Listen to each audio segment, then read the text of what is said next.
Nubuat di atas juga menjadi isyarat bahwa bukan hanya kedua belah pihak yang bertikai saja yang tidak menggunakan energi listrik dan minyak bumi. Hal serupa juga nyaris dialami oleh seluruh manusia di berbagai belahan dunia. Jika kaum muslimin dan pasukan Romawi terjauhkan dari persenjataan canggih dan teknologi penerangan modern disebabkan karena faktor di atas, maka seluruh manusia di berbagai belahan dunia akan mengalaminya sebagai imbas yang ditimbulkan oleh kondisi di atas. Bahkan, boleh jadi mereka yang tidak terlibat perang adalah pihak pertama yang akan merasakan zaman kegelapan itu. Penyebabnya adalah bahwa selama ini pihak mereka adalah hanya sebagai konsumen yang mendapatkan pasokan sumber energi dari pihak-pihak yang bertikai. Wallahu a'lam bishawab. 3. Kaum muslimin setelah perang menggantungkan pedangnya di pohon-pohon zaitun. Dalam riwayat di atas juga disebutkan, kemudian mereka menaklukkan kota Konstantinopel ketika mereka tengah membagi-bagi harta rampasan perang dan telah menggantungkan pedang-pedang mereka pada pohon zaitun. Jika melihat riwayat sebelumnya yang menyebutkan fase penaklukan Imam Mahdi terhadap dunia, maka setelah kemenangan mereka pada Perang Al-Malhamah Al-Kubra, kaum muslimin akan menaklukkan Konstantinopel. Tentang sebab peperangan ini, insya Allah akan dijelaskan dalam bab terakhir dalam buku ini. Pada riwayat di atas disebutkan bahwa usai dari penaklukan negeri tersebut, kaum muslimin akan menggantungkan pedang-pedang mereka pada pohon zaitun. Penyebutan senjata berupa pedang secara tegas menunjukkan bahwa senjata manual itulah yang digunakan oleh kaum muslimin dalam peperangan sebelumnya, bukan senjata-senjata modern yang memang tidak lazim jika digantungkan di pohon-pohon zaitun. 4. Wilayah perang dipilih di wilayah Hamak dan Dabik. Dalam riwayat di atas disebutkan, tidak akan terjadi kiamat sehingga bangsa Romawi sampai di Hamak atau Dabik.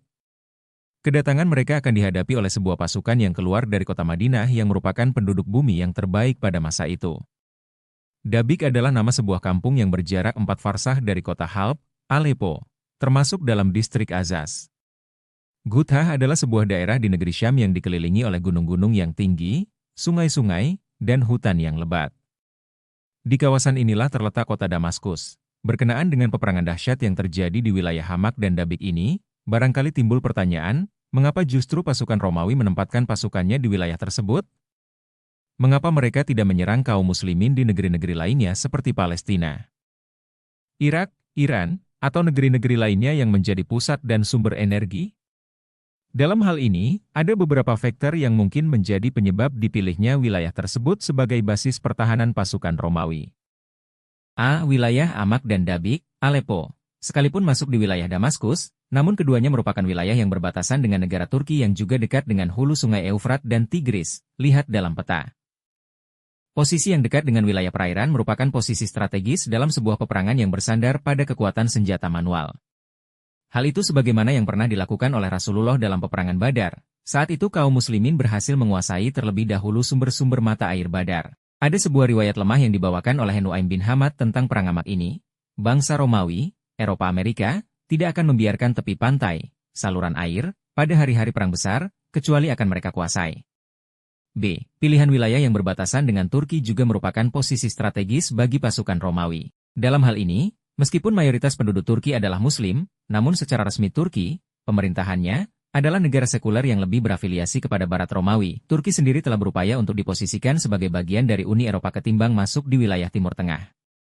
Dalam posisinya yang seperti itu, maka keberadaan mereka mirip seperti Bani Quraisyah yang sudah diikat perjanjian untuk tidak memerangi kaum muslimin, akan tetapi mereka justru berkhianat dan bergabung dengan koalisi Quraisy dalam perang Khandaq. Inilah barangkali yang menjadi salah satu penyebab ditaklukannya Turki Konstantinopel oleh Imam Mahdi dan kaum muslimin pasca perang Al-Malhamah Al-Kubro.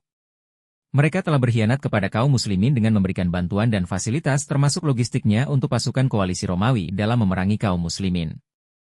C. Dengan memerhatikan dari sudut pandang geografis yang ada, wilayah Hamak dan Dabik adalah tempat yang paling memungkinkan bagi pasukan Romawi untuk menyerang kaum muslimin. Nampaknya ia menjadi salah satu faktor utama bagi pasukan Romawi karena mereka tidak lagi memiliki energi yang cukup dan persenjataan modern untuk menyerang kaum muslimin di wilayah yang lebih jauh dari tempat itu.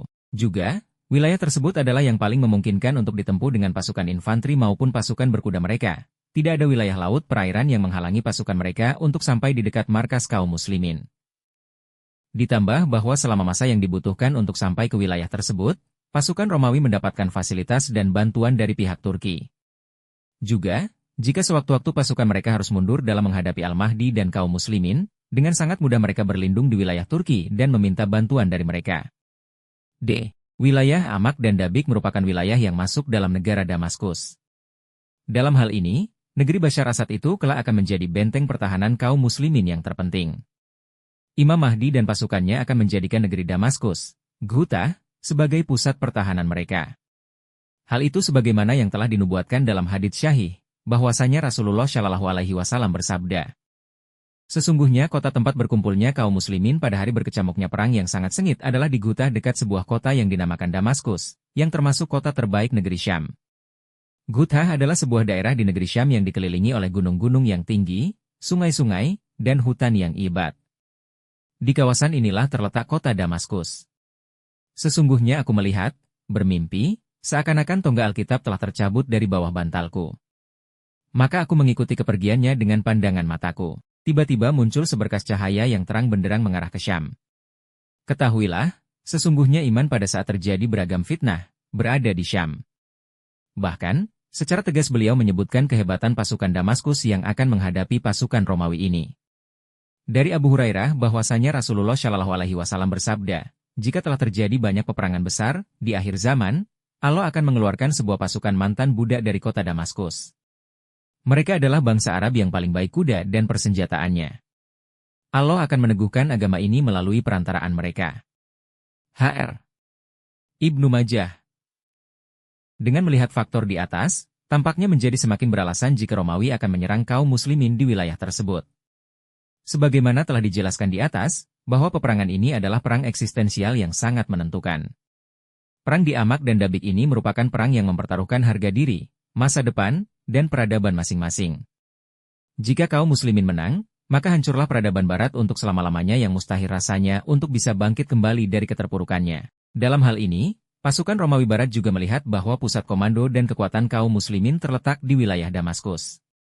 Maknanya, jika mereka berhasil mengalahkan kaum muslimin di negeri tersebut, maka dengan sangat mudah mereka akan menundukkan kaum muslimin di negeri-negeri lainnya. Hal ini mirip seperti yang dijanjikan oleh pasukan Ahzab saat mereka mengerahkan lebih dari 10.000 pasukan untuk menggempur kota Madinah dan mengepungnya dari seluruh penjuru. Pasukan Ahzab berasumsi bahwa jika Muhammad dan kaum muslimin berhasil dikalahkan dalam peperangan ini, maka akan tamatlah riwayat kaum muslimin dan tidak akan bangkit untuk selama-lamanya. Hal serupa juga yang akan menginspirasi pasukan Romawi hingga mereka mengerahkan seluruh kekuatan mereka dengan melibatkan 80 bendera yang masing-masing bendera terdiri dari 12.000 pasukan terlatih. Jumlah yang sangat luar biasa besarnya ini, 960.000 personil, mendekati 1 juta orang, adalah untuk yang pertama kalinya terjadi di akhir zaman. Kehebatan dan kedahsyatan pasukan Romawi ini sempat menggentarkan kaum muslimin yang belum pernah terjadi dalam peperangan sebelumnya. Saking dahsyatnya kekuatan pasukan Romawi ini, sehingga Rasulullah menggambarkan bahwa pada peristiwa itu akan banyak terjadi kegoncangan, kemurtatan, pada kaum muslimin. Bagaimana tidak? Mereka akan menghadapi 960.000 pasukan terbaik Romawi dengan persenjataan lengkap dan persiapan yang matang. Bahkan, nubuat beliau juga menyebutkan bahwa di 3 hari pertama peperangan sudah sepertiga umat Islam yang gugur sebagai syuhada, sementara sepertiga lainnya lari meninggalkan medan perang. Kelompok inilah yang dinyatakan tidak akan diterima taubatnya. Allah tidak memberinya taufik untuk bertaubat. Beliau Shallallahu Alaihi Wasallam menjelaskan, dalam pertempuran itu akan terjadi kegoncangan yang sangat, keraguan hati. Kaum muslimin membentuk sebuah pasukan perintis berani mati, yang tidak akan kembali kecuali setelah mendapat kemenangan. Terjadilah pertempuran dahsyat, dari pagi hari hingga sore, sampai akhirnya datang malam menghentikan peperangan mereka. Kaum muslimin dan bangsa Romawi kembali ke kemah-kemah mereka, tanpa ada pihak yang meraih kemenangan.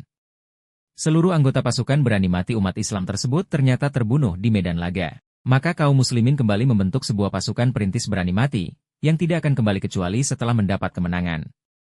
Terjadilah pertempuran dahsyat, dari pagi hari hingga sore, sampai akhirnya datangnya malam menghentikan peperangan mereka. Kaum muslimin dan bangsa Romawi kembali ke kemah-kemah mereka, tanpa ada pihak yang meraih kemenangan. Seluruh anggota pasukan berani mati umat Islam tersebut ternyata terbunuh di medan. Kaum muslimin pun kembali membentuk sebuah pasukan perintis berani mati, yang tidak akan kembali kecuali setelah mendapat kemenangan. Terjadilah pertempuran dahsyat, dari pagi hari hingga sore, sampai akhirnya datang waktu malam menghentikan peperangan mereka.